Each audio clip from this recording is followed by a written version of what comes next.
vezes a gente acredita tanto numa pessoa, entrega o coração, a vida, os sonhos, acredita que vai ser pra sempre, que vai ser diferente de tudo que já viveu. Mas nem sempre as pessoas correspondem como a gente espera. Nem todo mundo tem o mesmo coração que a gente. E é aí que a vida ensina, de um jeito duro, mas necessário. Hoje você vai ouvir uma história que poderia ser de qualquer um de nós. Uma história de amor, de traição, de dor, mas também de força, superação e renascimento. Se você já se sentiu enganado, abandonado ou com o coração despedaçado, fica aqui comigo, porque essa história pode tocar lá no fundo da sua alma. E talvez, no final, você perceba que a dor não vem para nos destruir, ela vem para nos transformar. Agora respira fundo e se prepara para sentir.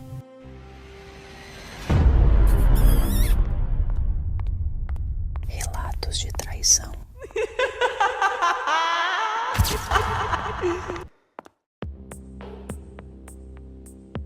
Eu não sei nem como começar isso aqui, mas talvez contando tudo do começo vocês entendam a bagunça que virou a minha vida.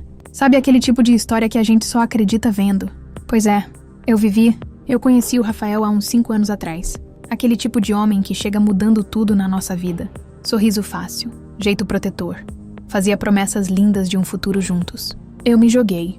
A gente morava numa casa simples, mas cheia de sonhos. Quando descobri que estava grávida, foi uma felicidade que nem cabia no peito. Choramos juntos, fizemos planos juntos. Eu acreditei que estava construindo uma família. Tudo ia mais ou menos bem. Até que dezembro chegou. No dia 20 de dezembro, o Rafael começou a agir meio estranho.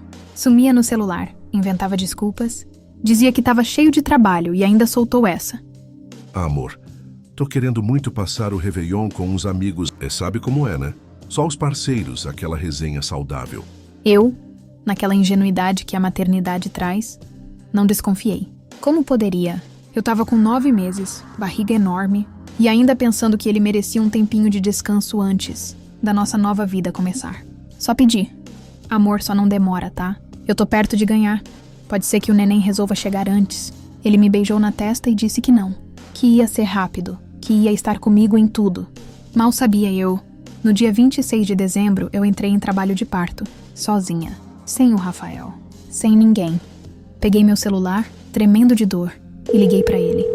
Amor, tá na hora. Tô indo pro hospital. Onde você tá? A ligação caiu. Tentei de novo. Caixa postal. Tentei mais 3 vezes. Nada. Minha mãe, coitada, correu comigo pro hospital. E ali, naquela sala fria, eu vi meu filho nascer. Sem o pai dele do lado. Foi uma alegria imensa ver aquele rostinho. Mas ao mesmo tempo, um vazio esmagador no peito. No meio da madrugada, recebi uma mensagem seca. Tô muito feliz. Assim que der, volto para conhecer nosso príncipe. Assim que der. Essas 3 palavras ecoaram na minha cabeça como um tapa. E eu, ainda acreditando que era só uma fase, que era só um momento difícil, esperei. Esperei no hospital, esperei em casa. A família toda perguntando. Cadê o Rafael? Não veio conhecer o filho, não? Ele tá trabalhando, né, minha filha? Coitado. Eu, com o peito estourando de dor, engolindo o choro, tentando justificar o injustificável. Até que veio o dia 31. O Réveillon chegou. E nada. Nenhuma ligação, nenhuma mensagem de vídeo, nenhuma foto querendo ver o bebê. Só um áudio ridículo. Feliz Ano Novo, amor. Que Deus abençoe nossa família. Nossa família. Que piada. Mas o pior ainda estava por vir. Eu passei o começo do ano tentando me convencer de que o Rafael ia voltar. Cada toque no celular, cada notificação, eu gelava. Mas era só cobrança de conta, spam, mensagem da minha tia perguntando como estava o bebê, menos ele. Meu coração parecia dividido entre 2 mundos. A felicidade de ter meu filho nos braços e a tristeza de estar praticamente abandonada. Até que, no dia 2 de janeiro, uma amiga me chamou no WhatsApp. Amiga, é impressão minha ou o Rafael tá em festa de família aí, né? Eu respondi sem entender nada. Não, ele foi viajar com amigos, lembra? Tá lá descansando. E ela do outro lado me mandou uma foto. Uma foto que rasgou meu peito como uma faca. Era ele, de terno, sorridente, abraçado com uma moça. E ao fundo, um banner enorme escrito: Sejam bem-vindos à nova fase da nossa família. Eu não sabia se ria, se chorava, se quebrava tudo. Mandei mensagem na hora. Rafael, o que tá acontecendo? Que foto é essa? E ele respondeu: como se fosse a coisa mais normal do mundo. Não é nada, amor. Só um jantar de amigos. Mentira. No fundo, eu já sabia. Eu sentia. O meu corpo inteiro gritava que tinha algo errado. Passei aquela noite em claro, meu bebê dormindo no berço, e eu chorando baixinho para não acordar ele. E foi então que a bomba explodiu de vez. Outra amiga, mais corajosa, resolveu fuçar as redes sociais da tal moça e me mandou prints. Lá estavam eles, de mãos dadas, se olhando como dois adolescentes apaixonados. Comentários da família dela. Que casal lindo. Mal posso esperar pelo casamento. Bem-vindo à família, Rafael. Eu tremia da cabeça aos pés. Meu sangue fervia de ódio e decepção. Como é que ele teve coragem? Como é que uma pessoa mente olhando nos seus olhos, faz um filho com você, promete mundo e fundo, e no dia seguinte tá jurando amor eterno pra outra? A vontade que eu tive naquele momento foi de sair, correndo até lá e acabar com aquela palhaçada. Mas aí eu olhei pro rostinho do meu filho, tão pequeno, tão indefeso, e percebi que não era só sobre mim. Era sobre ele também. Era sobre o que eu queria ensinar pra ele. Mas eu não ia deixar barato. Naquela mesma madrugada, sem conseguir dormir, sentei na frente do computador e comecei a planejar. Fria. Calculista. Se ele achou que ia me destruir, ele não conhecia nem metade da mulher que tinha ao lado dele. Eu não dormi naquela noite. Cada vez que fechava os olhos, eu via a cena dele sorrindo do lado dela. O mesmo sorriso que um dia foi só meu. O mesmo sorriso que ele prometeu pro nosso filho. Eu sabia que se eu tomasse uma atitude no calor da emoção, podia perder a razão. Então eu respirei fundo e fui fria. Primeiro eu mandei mensagem para o número dele. Rafael, precisamos conversar. Sobre nosso filho. Assim que você puder, me avisa. Eu sabia que ele ia se achar no controle. Que ia pensar que eu estava implorando atenção. Exatamente o que eu queria que ele pensasse. Enquanto isso, fui juntando provas. Prints das fotos, mensagens trocadas, datas, tudo. Conversei com um advogado conhecido da minha família. Ele foi direto.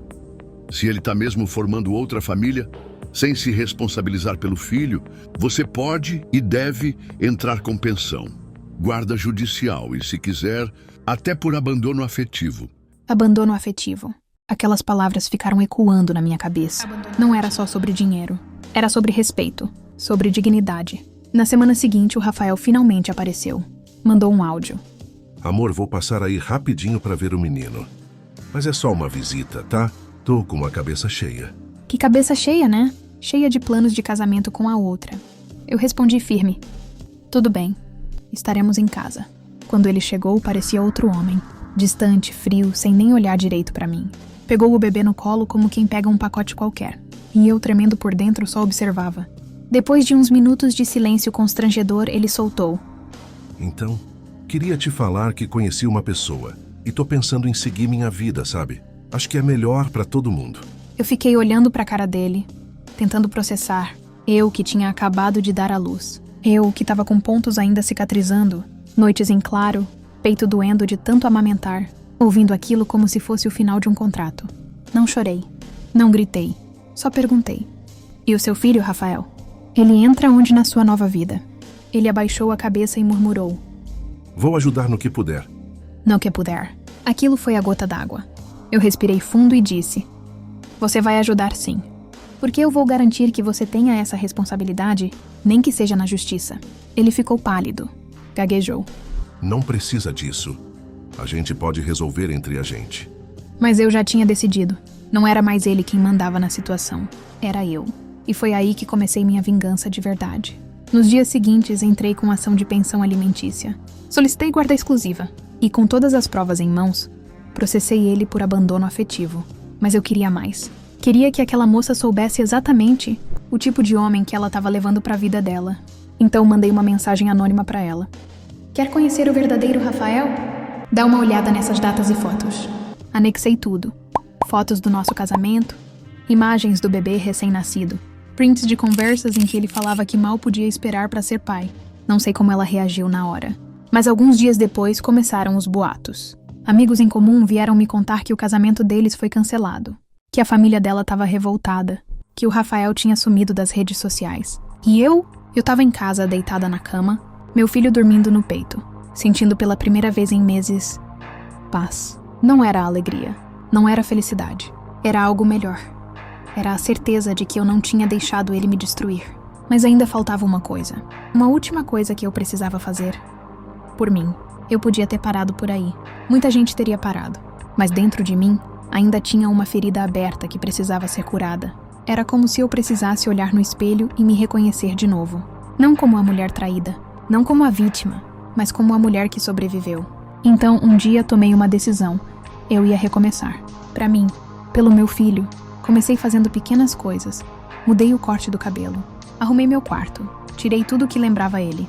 Doei roupas, joguei fora presentes antigos. Cada objeto que eu eliminava era um peso saindo das minhas costas. Voltei a estudar, mesmo com toda a correria de ser mãe solo. Comecei um pequeno negócio online, vendendo coisas de bebê feitas à mão. E a cada venda e a cada nova conquista, eu sentia como se estivesse reconstruindo meus próprios pedaços. Um dia, mexendo no meu celular antigo, encontrei uma mensagem antiga dele. Prometo te fazer feliz para sempre. Eu olhei aquela mensagem e sorri. Não foi um sorriso de dor. Foi um sorriso de liberdade, porque eu entendi que a felicidade que ele prometeu, quem ia me dar era eu mesma. E ninguém mais. Eu chorei muito, sim. Tive dias que pensei em desistir. Tive noites em que o peito doía tanto que parecia que eu ia sufocar. Mas toda vez que eu pensava em desistir, eu olhava para o rostinho do meu filho e lembrava, eu tinha um motivo maior. As pessoas falam muito sobre amor, mas o amor que mais salva, que mais levanta a gente, é o amor que nasce da gente pra gente mesmo. Eu não sou mais a mesma mulher que viu o marido sair pela porta, prometendo que ia passar o Réveillon com amigos. Eu sou a mulher que aprendeu do jeito mais duro possível que confiar é lindo, mas confiar em si mesma é essencial. E sabe o que é mais engraçado? Esses dias o Rafael tentou me mandar mensagem, um pedido de desculpas, uma conversa fiada qualquer sobre arrependimento. Eu só li e apaguei, sem raiva, sem ódio, sem dor, porque eu entendi que às vezes a melhor vingança é seguir em frente, de cabeça erguida, com dignidade, com a certeza de que quem perde não é quem foi deixado, é quem teve a capacidade de abandonar. Hoje eu olho para minha vida, olho para o meu filho rindo no tapete da sala, e sinto algo que nenhuma traição, nenhuma mentira, nenhum abandono jamais vai tirar de mim. Orgulho, orgulho de ter sobrevivido, orgulho de ter vencido, orgulho de ter escrito a minha própria história, sem precisar apagar ninguém. E se você que tá ouvindo isso agora, passando por algo parecido, achando que o mundo acabou, deixa eu te dizer uma coisa. Não acabou. Tá só começando. Porque depois da maior dor, vem a nossa maior força. E é aí que a gente descobre quem a gente realmente é. Sabe, ouvindo essa história, a gente percebe uma coisa muito importante. Às vezes, quem a gente mais ama é quem mais machuca. E não é culpa nossa. Não é porque você não foi boa o bastante, nem porque você não merecia amor. Tem gente que simplesmente não sabe amar. Tem gente que não sabe valorizar. Mas a vida ensina. E uma das maiores lições é que a nossa felicidade nunca pode depender de ninguém. Porque quem quer ficar, fica. Quem ama de verdade não mente, não trai, não abandona. Se um dia você se sentir sozinha, traída, enganada, respira fundo e lembra, você é muito maior do que isso. Você é capaz de se levantar, sacudir a poeira e construir uma vida linda, com ou sem quem te machucou. Não deixe que a dor que te causaram defina quem você é. Não carregue a culpa dos erros que foram deles, não seus. Use a dor como combustível. Use o abandono como impulso. Use a decepção como força. E principalmente, nunca esqueça. Você merece amor de verdade. Amor que não abandona no momento mais difícil. Amor que segura sua mão. Que acredita junto. Que constrói. Que respeita. E esse amor começa por você mesmo.